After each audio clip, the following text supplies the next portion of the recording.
Hey, Paul, you know what really gets on my nerves? No, tell me. Myelin. Oof. It's a real thinker, Watto. I also found a sticker that said Pawns intended, and it's a brain wearing sunglasses. I thought that was pretty cool. Oh, that's Yeah, cute, I mean, actually. it is something. If it's It's wearing something. a Curbsiders jacket, it'd be even better. The Curbsiders podcast is for entertainment, education, and information purposes only, and the topics discussed should not be used solely to diagnose, treat, cure, or prevent any diseases or conditions. Furthermore, the views and statements expressed on this podcast are solely those of the host and should not be interpreted to reflect official policy or position of any entity, aside from possibly Cash Like Moral Hospital and affiliate outreach programs, if indeed there are any. In fact, there are none. Pretty much, we aren't responsible if you screw up. You should always do your own homework and let us know when we're wrong.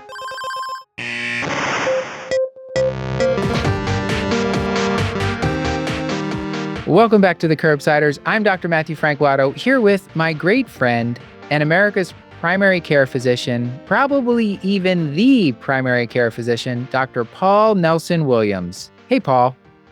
Hey, Matt, definitely a primary care physician. How are you? I think the primary care physician. I think most people are calling you that now. I think it says it in your Twitter bio. I think it's official. It's taken off more than National Treasure. I'll give it that much credit. I'm not sure That's why. true. But Or yeah. my Hug Paul campaign, which I was trying to Let get that everyone to build hug you. for obvious reasons. COVID didn't help, but also me just being me was also not helpful for that cause. Yeah. Well, we have a great show tonight on Bell's palsy, facial palsy of the seventh cranial nerve, with a great guest, Dr. Jordan Amar. Before we introduce our co-host and tell everybody about our guest, what is it that we do on Curbsiders? I forget. Sure, Matt. Happy to remind you, we are the internal medicine podcast. We use expert interviews to bring you clinical pearls and practice-changing knowledge. As you mentioned on this episode, we are joined by another co-host, the amazing, you know her. It's the amazing Isabella Valdez, PA, who produced this episode, put the whole thing together, and steered the ship as we learned about Bell's palsy and peripheral nerve palsy. So, Isabel, how are you? I'm doing fantastic over here, doing great. And you guys, I've missed you. I've missed you both. Happy to be with you again. Yeah, we're happy to be with you too. And you were mentioning to me ahead of time that this episode was this a popular request that we had from listeners and team members? We have the listeners here in our spirit, right? In their spirit, because they wanted this topic. They helped us find our guest speaker, and they're going to help us with post-production. So really, to all our listeners, thank you for everything you've done up to now and that you're about to do going forward in post-production. So thank you guys. Okay. And do you want to tell them about our guest? Sure, happy to. Tonight, we were joined by Dr. Jordan Amar, who was born and raised in Los Angeles before spending 5 years living in St. Louis, where he completed his neurology residency and stroke fellowship at Washington University. He holds appointments as an assistant professor of clinical neurology and assistant program director of the vascular neurology fellowship at the University of South California, where he practices as a neurohospitalist and a vascular neurologist on the teaching services at Keck Hospital. Nonetheless, he continues to claim to his humble Midwestern roots. His medicine nerdism include CNS vasculitis, neurological emergencies, and complex diagnostic reasoning, as we are about to hear him talk about tonight. And outside the hospital, he enjoys baking, concerts, he enjoys the outdoors, and pretending that he knows where the economy is headed. Oh, I wasn't expecting that last line. I like that. Okay. Took a left-hand turn there. And a reminder that this and most episodes will be available for CME credit for all health professionals through VCU Health at curbsiders.vcuhealth.org. And a reminder, if you haven't signed up yet, check out our Patreon at patreon.com/curbsiders for bonus episodes, ad-free episodes, access to the Discord and our Cash-like vault, a whole bunch of other cool stuff at patreon.com/curbsiders. Jordan, we've been talking for a while. We got to bring the audience into this now. Thank you so much for joining us. And they've heard your bio, but tell them a hobby or interest that you have outside of medicine. Lately I've been doing a lot of baking. I got a big stand mixer and I've been using that weekly, especially in my off weeks from service. It's a lot of fun. This week is Budino week. I don't know what those are. I think it's funny that you said you're actually using that mixer because that's like a classic wedding gift that like people get, and it's this giant mixer, and then you never use it. But I'm glad Oh, you're using 100%. yours. It's Glad like the pasta maker, the single use appliance. I actually had to give a wedding speech recently about that exact topic about a buddy who was really passionate about his pasta maker. So I can relate to this. But what? Okay. So you have two classes of like mousses. So there's like a French mousse, which is whipped with egg whites. And then the Italians will whip it with egg yolk and leave out the whites, and it leaves a slightly different texture. In principle, they're otherwise kind of the same thing. Okay. Probably the Italian way is the right way. Oh, always. Don't tell the French. Paul, any questions or comments? He's speaking your language with this Yeah, food no, thing. it's I was going to ask, what any favorite cookbooks that you're actually baking out of? There is a chef out of Philly who you guys probably have heard of, Michael Solomonoff. Oh, He has sure. a- Oh, yeah. He has a cookbook that I really love, and I've been using that a lot lately. Yeah, he's got a lot of great cookbooks. Yeah, excellent. Very good. Isabel, anything you want to ask before we get to the topic at hand? It's the age-old question that I have to ask every neurologist. What's your favorite reflex hammer? Oh, so I have strong feelings about this. Okay. At the top is the Tromner, followed by the Queen Square, and then probably an early 2000s Nokia cell phone. And then below that is the old Taylor, like the little triangle one that every med student has. And where does Paul's stethoscope fall? Above the Taylor, below the Nokia cell phone. Okay. Below What the was cell the phone. first one? I want to look up the shape of that. Tromner. Tromner. Okay. Tromner. Tromner reflex hammer. Okay. I like the Queen Square yeah, just I because like it's a that one. queen. I just like the name Queen Square. That's The Queen Square is like the classy one. If you you really want to show some personality on the floor, the Tromner is like the practical, the blue collar reflex hammer, if you will. So the Tromner, Paul, that's the one that looks like a ball peen hammer. So it's got like the bigger, the one side's bigger, one side's smaller, but they're both meant, they're both rounded. Right. And can go through Yeah. the buttonhole of your lab coat if you're the type of person who wears that. So like there's a certain old school person who would carry it in that way, I think. Oh, 100%. Yeah. Okay. Great answer. Good question, Isabel. Very good Yeah, question. strong one. But I think we should get to our first case. Yes, we should. And here we go for our first case from Cashlight Memorial. So Miss Melanie is a 62-year-old female with hypertension, rheumatoid arthritis, and a history of breast cancer who was brought into the ER by her son after he noticed that Miss Melanie's left side of her mouth was drooping and her left-sided vision was a little blurry that she complained about. She also complained about a headache earlier in the day that didn't improve with her over-the-counter acetaminophen. She denies fevers, chills, rash in the affected area, hearing loss, joint pain, and balance or weakness. So this is Miss Melanie, and this is what we get in the ER, right? But with something like this, what will your general approach or framework be in this case? So I think my general approach is really going to mirror the operational definition of a Bell's. So I think it's helpful for the listeners who we're going to make pros of this by the end of this podcast. It is defined as spontaneous peripheral impairment of the seventh cranial nerve, and this needs to occur in isolation of any neurologic or systemic symptoms.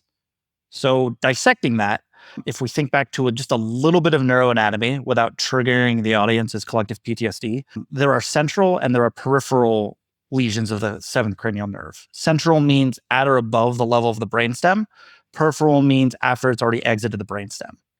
Bell's is purely a peripheral phenomenon.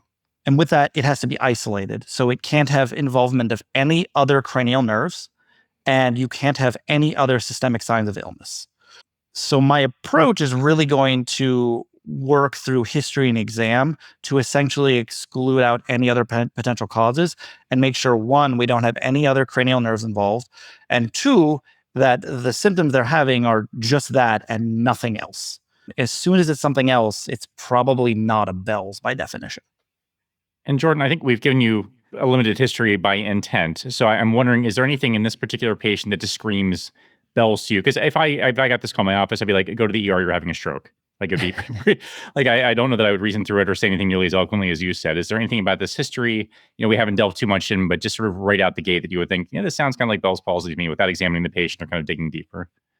The honest answer to that, I can't say with certainty, but the combination of a facial droop and vision blurriness is kind of hard to reconcile with something else, but it's still possible. What I mean by that is vision blurriness is really nondescript. It can be anything from, a dry eye to a corneal issue to a retinal issue to something behind the retina. But when you pair that in tandem with a facial droop, it's kind of one of the few things that actually, one lesion explains both symptoms. So it kind of tips your hand, but it doesn't tell you definitively. So what else are you asking when if the ER calls you? Let's say the ER doesn't, they do their workup. They call you because they're worried it could be a stroke, and you're seeing them. What else are you going to ask this person when you start to see them? If the ER is going to call, the first thing I want to make sure it's peripheral, not central, or else this is going to go a very different direction. So I'm going to ask for other signs that besides the facial droop that would suggest peripheral involvement. So things like involvement of the forehead, droopiness of the eyelid, changes in taste, changes in hearing, other things that would localize to a peripheral seventh rather than a central. If it's central, then it's going to be, is this person having a stroke in the acute setting? And do we need to go down that pathway of, CT and thrombolytics, et cetera? If it's peripheral, then we have a bit more time to figure it out. It's not nearly as emergent. And talk us through the anatomy of the seventh cranial nerve, or I guess and the function of the seventh cranial nerve. So if the seventh cranial nerve is knocked out, what deficits should we expect? So it's responsible for a lot. So there is the motor activation of the face itself. It contributes to eyelid elevation. So if someone has that out, it's going to be, you'll have a droopiness of the eyelid. You will have contribution to taste in the anterior 2/3 of the tongue. So oftentimes they'll tell you that, oh, my food's tasting kind of weird this morning. I don't really know why. It also innervates the stapedius muscle in the inner ear, which actually dampens sound. So if you have a Bell's, you'll have impairment of that, and they'll actually have what's called hyperacusis, meaning it's louder on that side of the ear. Those are your primary findings, I think, to really focus on. There's forehead involvement. So if you see somebody, their forehead is flattened and they don't wrinkle nearly as much, that very strongly suggests peripheral seventh. I always joke with my residents that we practice in LA, so everyone's taking botox, so it's harder to see it. I think that's a legit thing. I mean, like, or just somebody, like, if someone already has like a cranial nerve deficit and then they get a Bell's, that could make it more difficult to interpret what's going on. Like, especially if you didn't know that they already had a deficit. So, that's like a iatrogenic cranial nerve deficit, right? We Always. should ask if they've had Botox recently as part of our history. When was the last time you had I like it. Botox? I didn't see that in any articles, Jordan. So I think we should. That's a great You might point. want to write this up. Case series on patients misdiagnosed with a forehead sparing due to Botox. The Amar Yeah. phenomenon. It's right there. It's right there for the taking. I don't know what I'm doing. Yeah. Can I ask, in terms of presentation, like how acute does Bell's palsy happen compared with stroke, or can you even? Is there a way? Does it matter? Does the timing sort of matter? Is this something that happens all of a sudden? One second they're fine, the next thing their face is drooping, or is it something that is a little bit more indolent in sort of how it presents? I love this question because I think it actually gets to the heart of the matter of what your etiology is if you have a partial Bell's. So I contrast it with a stroke. A Bell's, by definition, is going to reach maximum severity within 48 to 72 hours. So it's going to be a gradual buildup towards that over a period of usually hours. Contrast that with a stroke where it's maximum intensity at onset. You have a stroke, those are your deficits, and those are fixed throughout. And so when you tease that apart in the history, it's a very different pattern of evolution that actually helps you out quite a bit. The issue you run into is somebody comes into the emergency department first thing in the morning and they tell you, oh, I woke up like this. And you're like, well, I'm not really sure. Yeah. Yeah, I could see that. So if they could clearly give you that yeah, like it gradually over the past 2 days, I've just, my face has become weak, then that's helpful. But again, if they're like, I didn't look in the mirror for 12 hours because I was sleeping, and then, I woke up this way, then you just don't know. And that's not going to be helpful to you. Exactly. If they give me a history that aligns with the former, then I sort of, have a sigh of relief knowing, okay, it's not a vascular issue. We have time to figure this out. Yeah. Okay. So what do we have to ask about before we get to our exam here? Anything else, or are we there? So I think we touched on some of this already. You want to ask about when they first notice the symptoms, and really get at the timing. Is this a gradual buildup? Is this sudden onset? And you really want to see, like, is this something that is extended in severity beyond your 72-hour mark and progressing further, or have they sort of plateaued already? Bell's typically is sort of a monophasic course, meaning it's going to gradually build up over that time period and then plateau off around that mark. And they're not going to pick up further deficits after that point in time. You're going to ask about forehead involvement. That's really going to help clue you in if it's peripheral or not. As we talked about, seeing if they actually take Botox or not, given that I practice in LA. You can ask them about changes in taste. That one I've had less luck with, because usually when people wake up with a facial droop, they're not going to stop and eat breakfast. They're just going to run to the emergency department. One would hope. One would hope, but you should ask nonetheless. And then the one that I think gives me the biggest sigh of relief as soon as they say yes to, or I see it for myself, is when they have difficulty with opening their eyelid. You just see the droop for yourself. As soon as I see that, I'm like, okay, we're okay. We have time to figure this out. It's peripheral. Other things to ask: have they noticed any changes in their hearing, specifically if the sound has become louder, if they have any pain in their inner ear, any numbness or tingling in the face, and then any recent changes in their vision, specifically blurry vision or double vision. That's purely from an HPI standpoint. Mm-hmm. Other things you can ask, if we're going to dig really deep into this, you want to ask about recent infections, such as like a cold, a flu, a viral illness. If you practice in the Northeast, you should, as a matter of habit, ask them if they've been outdoors, if they've been exposed to ticks recently, if they have any kind of rash, if they really want to get at a bullseye lesion, really clinch this diagnosis for you. And then I always tell my residents, do not miss the baseball bat. And by that, I mean, you need to ask them if they've had any recent trauma or injury to their head or face. I once had a guy who came in with a seventh nerve lesion, and we're taking this like thorough history. And at the very end, he goes, "Oh, by the way, my brother-in-law hit me in the face with a baseball bat 3 days ago." I'm like, "Oh, great." That's Paul. That's like way back. There was a guest that told me, I think it was something about sepsis, and no one took the patient's socks off, and the patient's foot was just like black when the attendant finally took the sock off. It's just like one of those, you don't want to miss that. I think that may have been my story, because there was a patient who was being admitted for alcohol withdrawal. This was a cautionary tale. Sorry, I know this is not the point of this episode, because they were tachycardic and febrile and delirious and all that kind of stuff. And the patient's being wheeled past us, and the medical student of all people, and God bless them, just pointed like, foot's black, and like, sure enough, like, it was just like, yeah, he was floridly septic from a necrotic infection, and it was alcohol withdrawal was not part of the presenting symptoms, actually. Nice. And Jordan, you mentioned numbness, tingling of the face. We're really expecting, this is mostly motor symptoms here, other than the increased hearing and the blurred vision. We're not expecting like paresthesias of the face with this condition. You want to make sure that the fifth cranial nerve isn't involved with it. Mhm. That'll be your primary sensory innervation of the face. Yeah. If you remember the classic sort of 3 portion cutout of the face in all of our old textbooks. Got it. Okay. All right. Now, Paul, is this where we ask about all your nerdy physical exam stuff that you love to geek out on? I mean, it feels important for this episode. Like, history is good, but yeah. So, Jordan, talk us through the physical exam. Like, how is this going to differentiate from stroke, or how's this going to sense the diagnosis for us, if at all? Okay. So I like to do, and this is a phrase that I hope I have coined, but I could be completely wrong, what I call a really good Jane Goodall exam. If you think back to those really old school Jane Goodall documentaries where she's examining primates in the wild and has them sort of like clench their teeth and then smile and do all these things, you're basically doing that for your patients.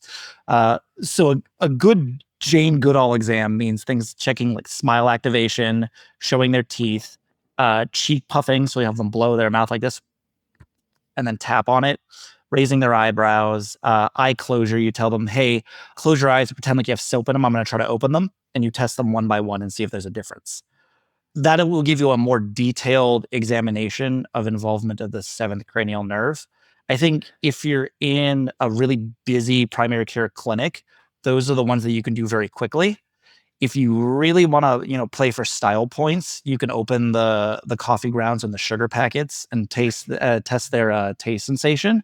I'll be honest with you, I haven't had a ton of luck with that just because it's so subjective and it takes a long time. And maybe another time I could tell you about the story in the emergency department at 2:00 in the morning where I'm, opening the sugar packets in the middle of the CT scanner. I wouldn't recommend that. But Altoids would work though. I don't know if it's validated in the literature, but maybe.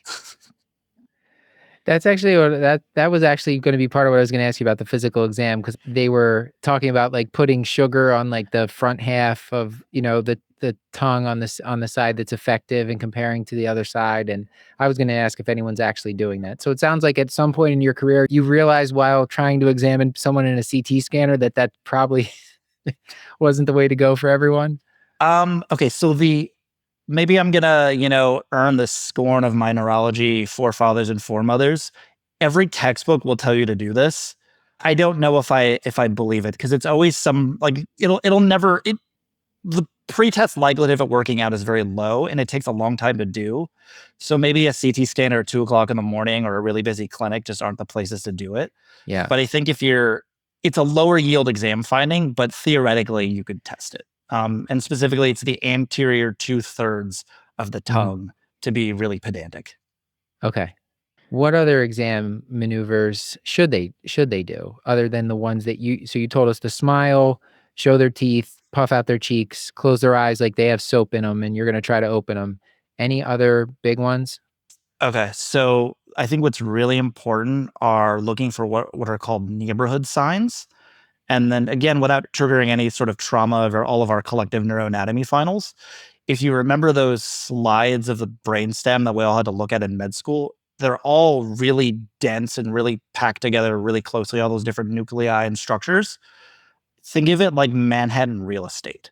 Because everything is packed together so closely, it's really hard to have an issue in the brainstem that only affects one cranial nerve. So if you're going to have involvement of the seventh, if the problem is in the brainstem, you're probably going to have involvement of the other ones that live close around there. And so just by numbers, that's going to be 5, 6, and 8. So we're going to pay really close attention to checking facial sensation, movements of our extraocular muscles, and hearing as well. If you pick up other neighborhood signs, meaning those cranial nerves, it's not a Bell's. And those have really, really good sensitivity for ruling out other things just by exam alone. That's good. I like that. That's pretty clear. So and since Bell's is peripheral, that's how you have the isolated seventh nerve, but it's like it'd be hard to isolate it at the level of the brainstem where everything's clumped together. Exactly. Okay. Always think Manhattan real estate. And then if I had to pick one thing from the motor exam, it's going to be looking for arm weakness. And you don't have to, if you're really in a hurry, I don't think you need to do confrontational testing of every major muscle group, although that'd be nice. The two highest yield, in my opinion, are going to be the classic pronator drift, where you tell them, hold out your arms like you're holding out a pizza tray and then shake your head with your eyes closed. And you see the arm essentially pronate in. And then the other one that I like the most is something called orbiting. You have them sort of do I can show you on the camera. I don't know if your listeners will be able to see it, but it's like a cha-cha, like you wrap your two fists around each other really tight. And if one side is weaker than the other, the stronger side will orbit around the weaker one, essentially like a moon orbiting a planet. And it's a really sensitive test for subtle signs of weakness. Oh, that's good. Okay. That's a fun one to do too. I think I need to add that to my neuro exam, Paul. Right? So the slower one won't move as quickly. So the quicker one will orbit around it. And that's what you said, right? Exactly. Okay. And if nothing else, if it's normal, your patient gets a little bit of cardio in for the day. Okay. Well, and let's go back to sort of the fundamental neuro exam that you talked about, sort of the Jane Goodall stuff. Not me, because my neuroanatomy is flawless, and certainly I did not have to remediate at medical school, and because I'm a master diagnostician. But for our listeners who maybe are not as skilled as I am, could you just sort of talk us through what the prototypic findings would be if someone did in fact have Bell's palsy? So you're doing these maneuvers. What are the things that you would expect to see versus what are the things that might? I mean, obviously the neighborhood stuff is really helpful, but for the peripheral nerve stuff, like what would you expect to see on your examination that would say Bell's palsy to you? Okay. So they'll have either overt droop of the mouth on one side, or if it's more subtle, just flattening of the nasolabial fold. They will have diminished wrinkling of the forehead. So one side will have normal wrinkling when they scrunch their eyebrows up, and one side that's affected will be flat. They'll very commonly have a lag, if not complete inability to close their eyes on one side. So when they try to blink, you'll see one blink at a normal rate, and the affected side lag behind that almost by a second or two. Sometimes it's not able to close at all completely. They will have increased hearing on the affected side, so things will sound louder. As always, if you're playing for style points, they'll have diminished taste, typically to sweet things on the affected side of their tongue. Isabel, do you want to Mhm. talk about these classification tools? I mean, I'm not sure how much if those are used outside of research or not, but I know that was something that you were thinking of including. Well, namely because I found them, right? And asking the neurologist, are you guys using these? Are these important to you? I, in primary care, this is the first time I'd ever seen them. So I don't know the value, which is why I brought them up, right? Mhm.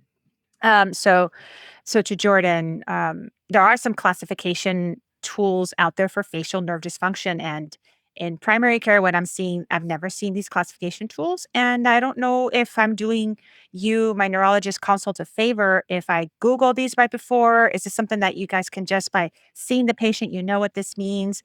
How valid is it? How useful is it? But the House Brackman scale is the one that came up. And I just wanted to get your opinion on that. So there are numerous grading scales for this disorder. The one that is by far the most well validated in the literature is the House Brackman. I've honestly never heard of anyone using any grading scale other than that one. So I think the others maybe have their place, but that's the one that's going to be your bread and butter. We'll use it not uncommonly, but much more commonly, the ENTs will actually use it really well, especially if they get a tertiary referral for someone with a Bell's that has essentially had no improvement. If they want to evaluate them for surgical consideration, I think that's one of its utilities. The other, and the reason why, I guess, taking a step back to give your listeners an idea of what it is, it's essentially a grading scale on a 1 to 6 Likert scale. Grade 1 being completely normal function, grade 6 being total paralysis of the face. It's a way to take what are essentially subjective findings on your exam and quantify them to some extent. And the utility of that, I think, both for a neurologist and for a primary care physician who's following this patient longitudinally, is to essentially give you a before and after for treatment. So you establish a baseline, you treat them, and then you can quantify if they've had actual improvement or not. There's some question in the literature about the inter-rater reliability of this that comes up every now and then. A couple of what my colleagues will do is they'll actually take pictures of someone's face at each visit and put that in the chart as a way to just see for themselves how much improvement they've had. But theoretically, this is one way you could go about doing it. And I actually like it for that reason. That's a good idea to take pictures of the face, kind of like we do with wounds, and to track improvement over time. It can be hard to describe things well in your notes, so sometimes people just see it, like it helps. I think maybe we could talk about treatment. I don't think that's a long discussion. So let's say this patient has no other neighborhoods involved when you're doing your exam, and they've told us the classic history, and we're confident that this is a Bell's, and we think it's idiopathic Bell's palsy, not, this person, you're seeing them in LA. We don't think they have a Lyme disease as a cause. So what would you treat them with? So the mainstay treatment is going to be oral steroids, specifically oral prednisone, given over a 10-day course. There really isn't a single established dosage for how much steroids to give someone. Typically, it's between 60 and 80 milligrams per day for roughly 5 days, and then gradually tapering after that for the remainder of their course. And this is very well validated in the literature. And on top of that, it's not just did I give them steroids or did I not? There's a timing component to this. So the sooner you treat them, the better the outcome tends to be. Typically, the recommended cutoff is 72 hours from onset. Will give you the maximum benefit of oral steroids. In my own personal practice, I'll go out to about a week just because I think steroids for most people are otherwise relatively harmless. And so I'll give them a little bit of leeway if they were a little bit late getting into clinic or something like that. Mhm. And the idea of tapering, will they have rebound of their symptoms if you do not? Like, what's the intent behind that? Because it's not a long enough period that I would worry about like adrenal insufficiency or anything. Like, what? So why are we just tapering? Can their symptoms get worse if we would stop them abruptly? Honestly, no. Just given the course, I think it's just one of those practices that we've all sort of fallen into that doesn't really have much evidence to support its use.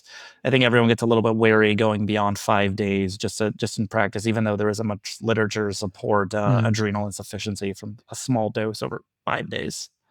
Yeah, and I saw different things as I was reading. Some people don't do any taper, but it seems like it's one of those things where it's kind of you're up to the treating clinician. And then the other thing about this, there's speculation that this is related to a herpes virus, but it's not really something that we have a good way to test for. So people throw valacyclovir or acyclovir at this. What do you think about the antiviral therapy? Is that something that people are still doing and still recommending? The guidelines from the American Academy of Neurology will actually hedge on this quite a bit. And by that, they'll tell you that there is some low level evidence to suggest the benefit from adjuvant valacyclovir, but not in isolation. So, what I mean by that is if you compare valacyclovir to placebo, no benefit whatsoever. If you compare valacyclovir plus prednisone versus prednisone alone, there's maybe a little bit of signal that starts to emerge where there's a slight benefit, although it's kind of questionable depending on which study you read. Mhm. So for that reason, some people will add on valacyclovir in addition to the steroids. And people will have different thoughts about, their threshold for doing this. If you have clinical signs to suggest herpes virus, by all means do it. Other people will say if, it's a more severe Bell's, maybe I want to hit this with everything I possibly can. My threshold personally, and I don't have a ton of literature to support this other than, a gestalt, is if it's bad enough and I think they're going to tolerate both, let's go for it. Neither one is a particularly harmful drug. And mind you, if they have, terrible kidney disease, I'm going to be really hesitant. Or if there's somebody who is at a higher risk category for having a herpes virus, meaning not just HSV, maybe VZV, all considered as well. So an elderly patient, a pregnant patient, someone who's relatively immunocompromised, I would argue there's potential benefit there as well, and that it could be a herpes virus mimicking idiopathic Bell's. So Isabel, are we done with this case, or is there more you want to talk about, or you want to save some things for the next case? We can save some things for the next case, but you did mention valacyclovir, which made me think about a few other things that could go into the next case. But for this patient in particular, any prognosis concerns that we want to make sure we reassure them as they're leaving from the ER? So I think the point to drive home for all of your patients is to reassure them that this isn't going to get better right away. It's something that even with the addition of steroids is going to take some time to improve, typically on the order of weeks, even months commonly. So if you look at the statistics behind this, in cases of Bell's palsy, roughly 70% will show some degree of improvement within the first 3 weeks. And then the majority, typically around 75% or so, will have significant improvement at the 3 to 6 month mark. And then 85% will have complete recovery within 1 year. And with that comes a roughly 7 to 8% chance of recurrence during that time span. Yeah, I don't like that chance of recurrence. That's not that It's I not the don't find best. that reassuring. Well, let's get on to the next case because we do have some more questions, and we can ask them in the next case. Yeah, especially that valacyclovir came in handy with Mr. Lopez. Yeah, Mr. Lopez is our next case. He's a 74-year-old who was taken to the ER by his family because he complained about severe headache, dizziness, left eye vision blurriness with some tearing, and a very high blood pressure at home of 172 over 108. So his family just rushed him to the ER where they did a CT scan that ruled out a subdural hematoma, and Mr. Lopez was kept in observation in the ER until his headache and blood pressure improved. He was diagnosed with Bell's palsy and was sent home on lisinopril and valacyclovir. And now he's here at the PCP's follow-up with the America's favorite primary care physician, Dr. Williams, and his trusty PA, me. Mr. Lopez still has difficulty closing his left eye. He still has some tearing and vision blurriness, and he has the left-sided facial and temple droopiness. He reports he has worsening headache, dizziness, and his left earache is not improving, even though he can hear okay from it. So now we have a different case. Looks like Bell's in the ER. He shows up for post-ER follow-up. And what should we do? Like it doesn't have all the classic symptoms that you mentioned. In fact, the hearing is okay, but he still has pain instead. We have dizziness that we haven't even mentioned before. We haven't talked about headaches before. So, how would you guide us in this case? So in my mind, there are numerous red flags going off at the same time. You have progression of symptoms beyond the 72-hour mark, which does not align with a Bell's palsy at all. In addition to that, you have other symptoms that this patient has developed in the interim that have, in my mind, largely excluded an isolated peripheral seventh nerve palsy. The ones that really go off in my mind are the headache, which, while non-specific, needs to be explored. And I think there are different screening criteria to help with that. And then the dizziness as well. Dizziness for a neurologist is a little bit of like nails on a chalkboard because dizziness can mean anything. Yeah. They could be lightheaded. They could have room spinning vertigo. So I always ask patients, when they say they're dizzy, what does that mean to you? And if they tell you, oh, it feels like the world is spinning around in circles, I go, oh, ding, ding, ding, ding, ding, we need to chase this. Is this involvement of the eighth nerve, for example? It's one of those terms you really kind of have to like pick apart with your patients. We feel your pain on that one in primary care. One of the rare instances of chart lore actually helping you out. Chart lore, yeah. So what do we think about with this person? Like, what's on your differential diagnosis? I guess. What are some mimics of Bell's palsy, Jordan, or what's on the differential? So the differential diagnosis for a peripheral facial nerve palsy is kind of intimidating in that it's very long. And it essentially touches on every major category of disease. So you have to think about structural lesions like a tumor, whether that's in the brainstem with those neighborhood signs that we were talking about, or even more peripherally, like in the skull base. You have to think about trauma. You have to think about infections like a meningitis, whether that's an opportunistic infection, whether that's direct inoculation from something like HIV or fungal infection or TB, or Lyme being the classic one we have to think about. You have to think about inflammatory disease, so sarcoid being the big can't miss, but also a lot of rheumatologic diseases can present with cranial nerve involvement and nothing else. And then other things in our realm that are possible but less common would be something like multiple sclerosis can present with just an isolated seventh or other cranial nerve involvement as well, especially in someone who's a bit younger and otherwise relatively healthy. And so if I were really to pick the can't misses in this, it's going to be Lyme disease, especially in an endemic area, tumors or any kind of mass lesion causing compression, inflammatory disease such as multiple sclerosis or sarcoid, infections with particular emphasis on HIV, and then also the other big infection would be the Ramsay-Hunt syndrome due to direct inoculation with VZV. So this is where we're looking for vesicles in their ear. Yes. So I think, and I think we maybe could have touched on this a little in the first case, and that's my fault. As a point of practice, I think anyone with a seventh nerve lesion or concerning for Bell's, look in the back of their mouth, look at their palate, and look in their inner ear. It takes 15 seconds, and it will drastically change your management. Well, maybe not drastically, because half the time they get valacyclovir anyway. But Yeah, so in the mouth, you're also looking for vesicles like stomatitis or something. exactly. So the two highest yield areas are going to be the inner ear and the palate as well. Mhm. But theoretically, anywhere that involves the oral mucosa could be affected. Yeah.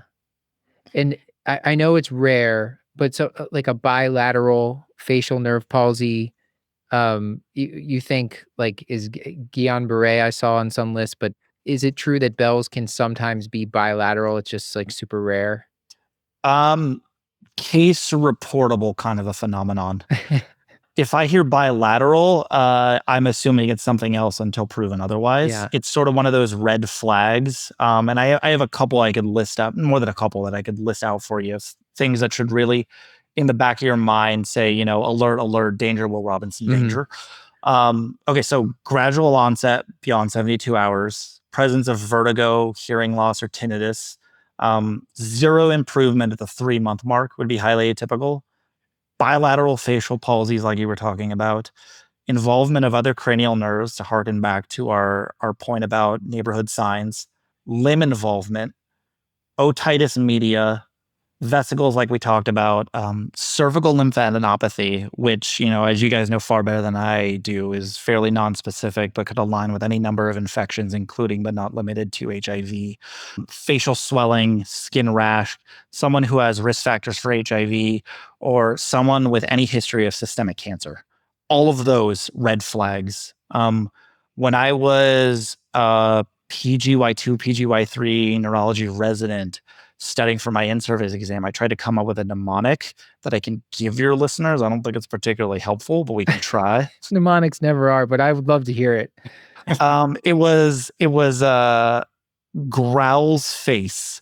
So it was gradual onset, risk factors for HIV, otitis media, worsening or no improvement within 3 months, limb involvement, systemic cancer, facial palsy with other symptoms, auditory canal or palate vesicles, cervical lymphadenopathy, ear pain or vesicles. There you have it, Growl's face. You're welcome, world. You heard it here first, and it's the Amar something. We'll have to figure out a name of that too. It is far from the worst mnemonic I've heard. So I'll take it. No higher form of compliment than coming from you guys. Yeah.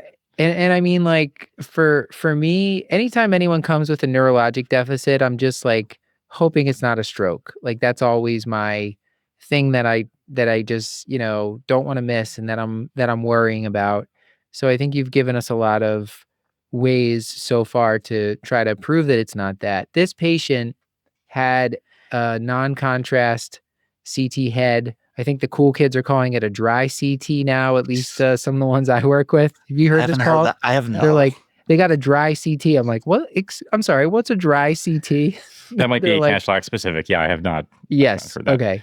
So like we didn't really talk about MRI with our first case. I think maybe because it was so classic. Is this person headed for the MRI scanner potentially, or some of the you mentioned all those red flags. Which ones would make you want to get an MRI?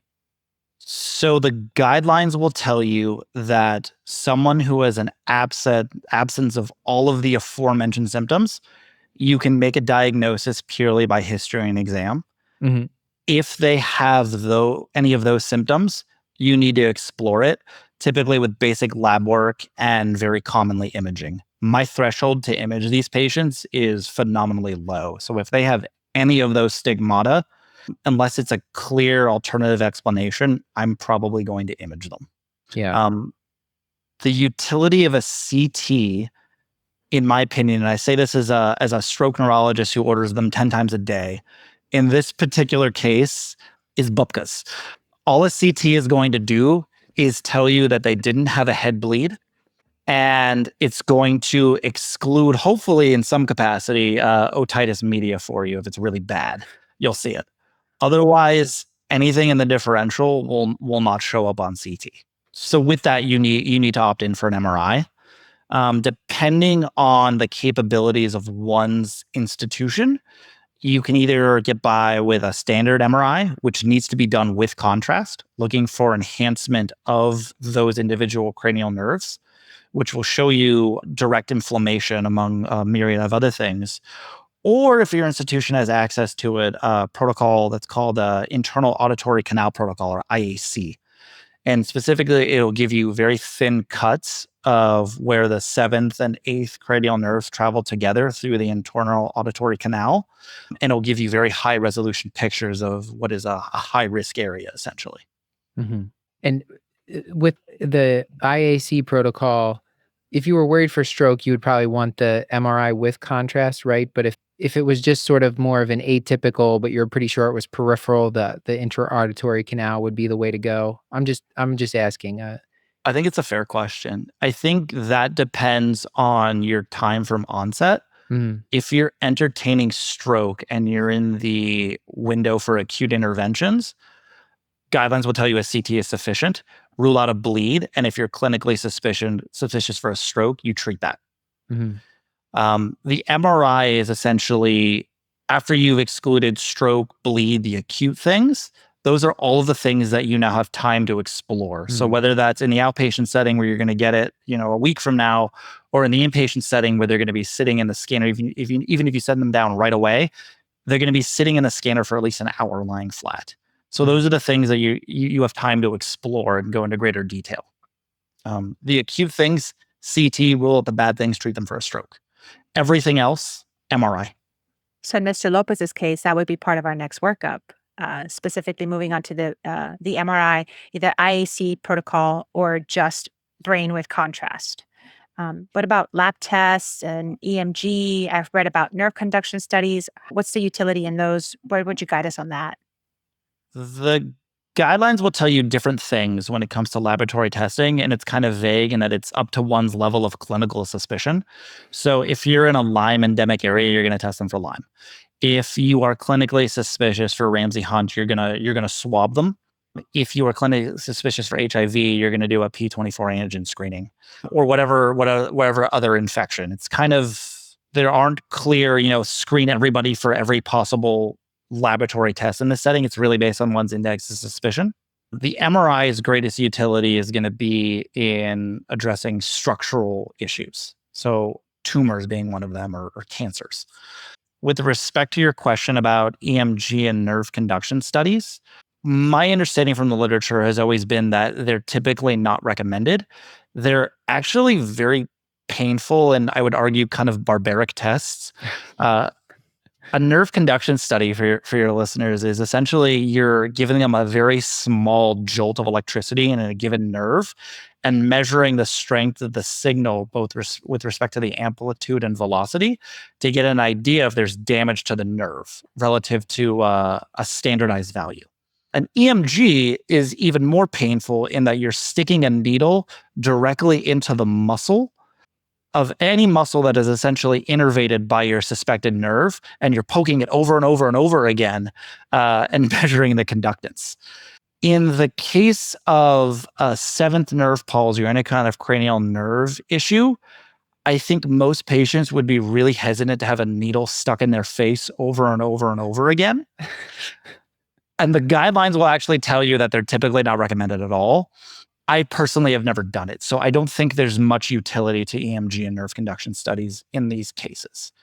The one exception that some folks will argue for is in prognostication of the health of the nerve long term. So when you're months out or a year out and you're trying to get a gauge of how much improvement they're going to have, nerve conduction studies can help quantify that for you. You say, okay, this nerve is completely out, or the velocity is 50% reduced, or whatever biomarker there is, you can quantify and sort of prognosticate based on that how much further improvement you could expect, and that can be helpful for the patient.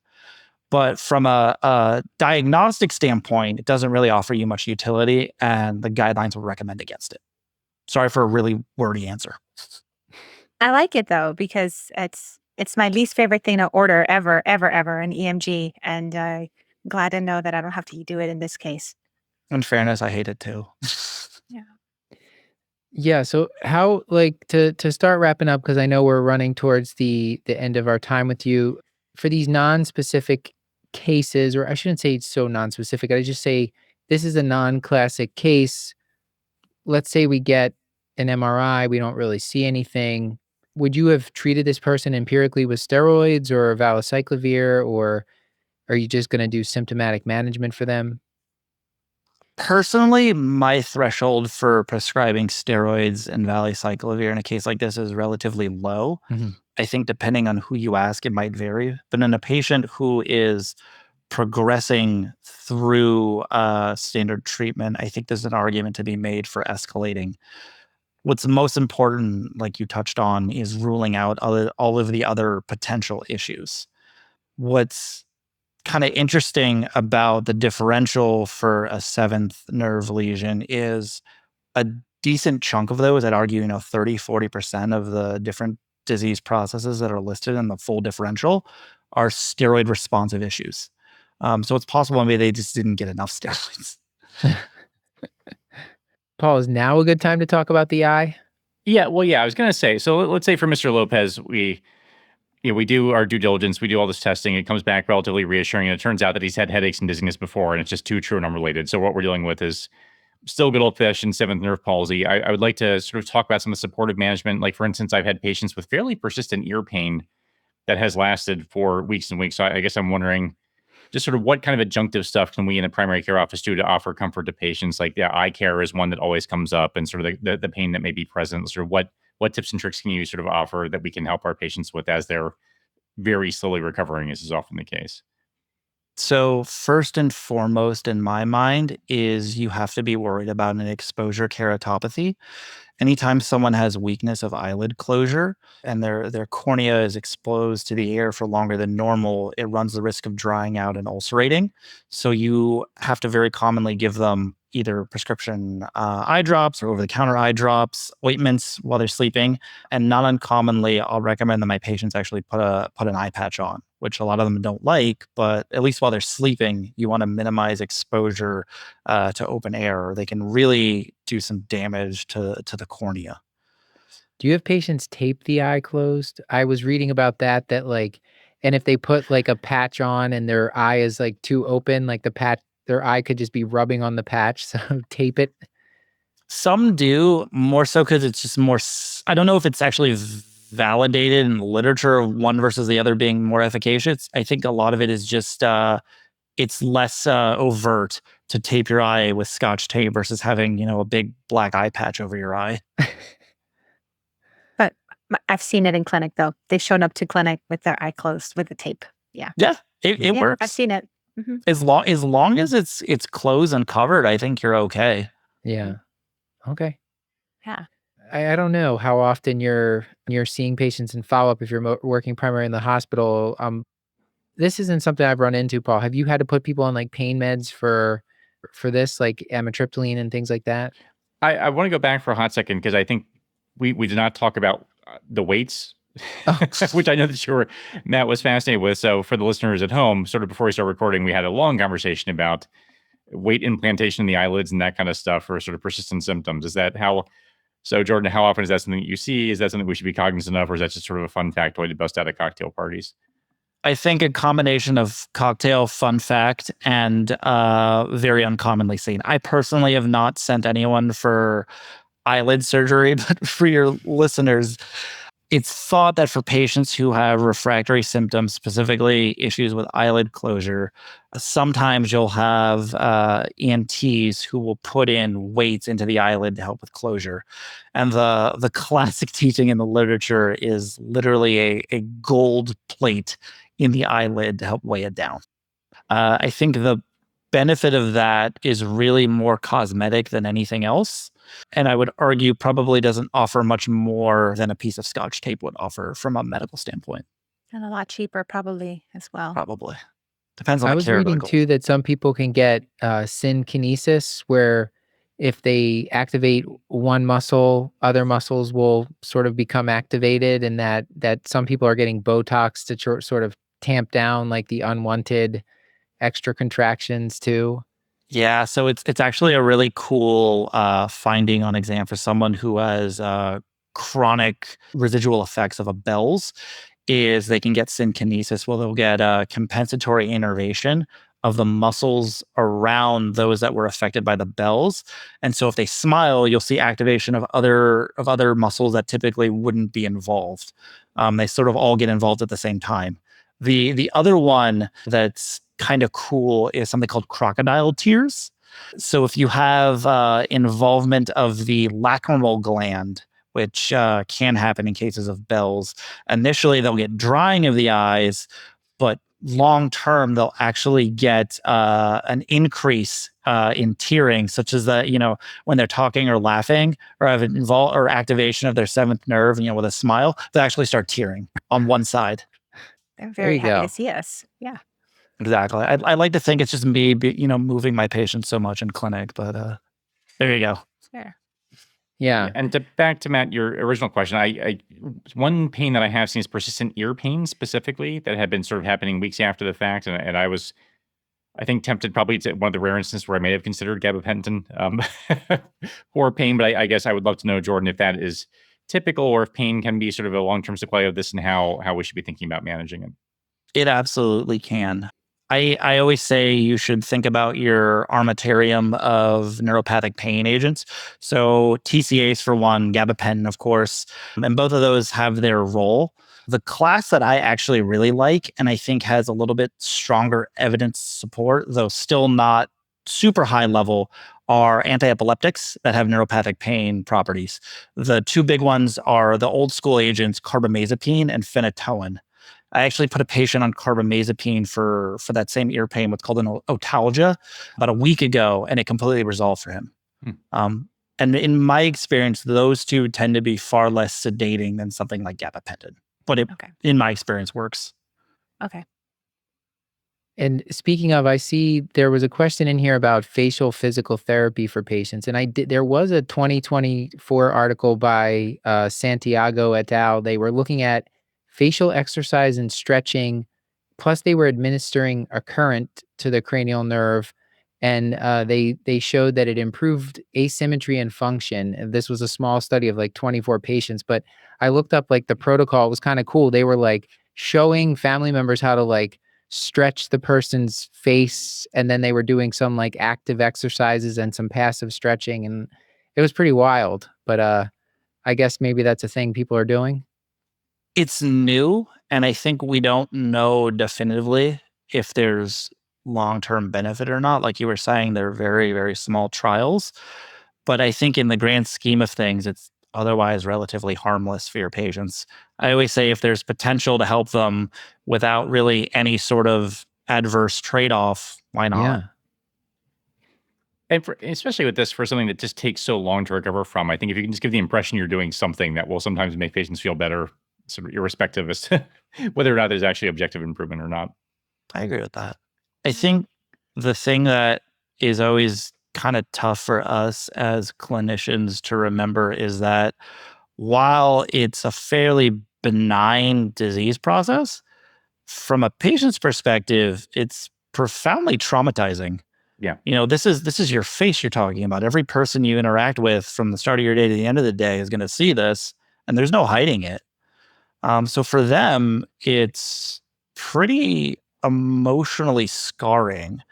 And so I have not uncommonly referred my patients for therapy and support services in that regard. I think there's a lot of benefit there that is sometimes overlooked. You mentioned that it makes me think about maybe even using some, and I guess we can look for this, using antidepressants like duloxetine as well for some of the pain control, perhaps, is in this setting. Is that something you've run into or seen or tried? I personally haven't tried it just because, in my own experience, duloxetine for neuropathic pain, I've had limited success, maybe minimal. So it's not usually my go-to, and I think the limited literature available on pain agents doesn't really suggest it as efficacious as something like carbamazepine or phenytoin. But I think from a, two birds, one stone perspective, absolutely. And I love it for that reason. So you think we're ready, close to take home points? I mean, we've sort of talked about prognosis with the last case. I guess this patient that we presented here doesn't have a classic Bell's, so maybe the numbers would be a little different. But are we ready for take home points or anything else you would tell this patient, Jordan, the one, Mr. Lopez, that we talked about, who had the dizziness and the headache, the high blood pressure, along with some of the symptoms of Bell's? So, assuming we've addressed all of the other potential causes in the differential and we end up ultimately still at a diagnosis of Bell's, I would tell this patient that it's going to take time. And I don't know what their final endpoint, admittedly, is going to be. But I'm hopeful that they continue to improve gradually. Okay. What take home points do you want the audience to remember about what we've discussed tonight? I would say make sure if you are considering Bell's palsy as your diagnosis, it is isolated peripheral involvement of the seventh nerve that follows a typical time course, peaking at 48 to 72 hours. I would say be cognizant of your red flag symptoms and don't miss the baseball bat. All right. I was going to add Growl's face, but they're not my take-home points. They're yours, so I'll just let you keep them. The textbooks aren't ready for Growl's face. Maybe one day. Maybe one day.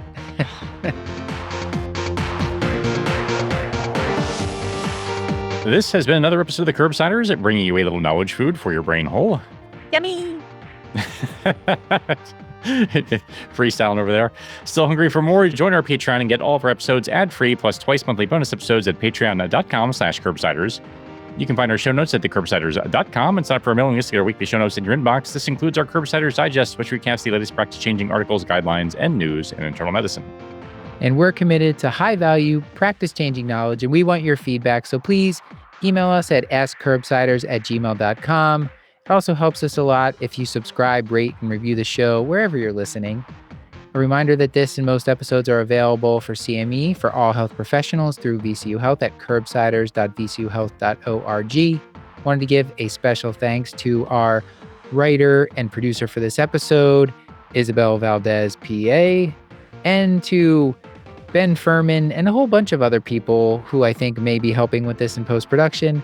Our technical production is done by the team at Podpaste. Elizabeth Proto does our social media. Jen Watto runs our Patreon. Krista Chu moderates our Discord. Stuart Brigham composed our theme music.